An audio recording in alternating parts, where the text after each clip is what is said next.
حضرت ابن مسعود رضی اللہ تعالی عنہ سے روایت ہے کہ رسول اللہ صلی اللہ علیہ وآلہ وسلم نے ارشاد فرمایا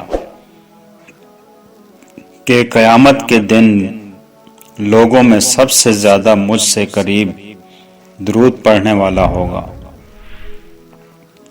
اس سے زیادہ کیا نعمت مثال محبت ہوگی، بے مثال اعزاز اور عجیب انعام و اکرام جس کو نہ کان نے سنا ہوگا اور نہ آنکھ نے دیکھا ہوگا۔ میدان حشر میں جس انسان کے نامہ اعمال میں دو چیزیں کثرت سے ملیں، ایک درود پاک اور دوسرا استغفار، تو یہ دونوں اعمال کی نجات کے لیے کافی و شافی ہوں گے۔ کثرت سے درود پاک پڑھنے سے زندگی میں نبی اکرم صلی اللہ علیہ وسلم کی تائید اور توجہ شامل حال ہو جاتی ہے۔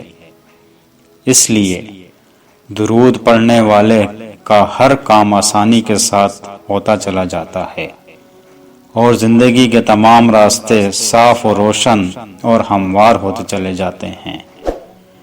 اللہ تعالیٰ کی طرف سے کثرت رحمت کی وجہ سے اس بندے کی زندگی اس پر نہایت آسان اور راحت والی ہو جاتی ہے، کیونکہ کثرت سے درود شریف پڑھنے کی وجہ سے اس بندے کا بال بال اللہ تعالیٰ کی رحمتوں میں ڈوبا ہوا ہوتا ہے۔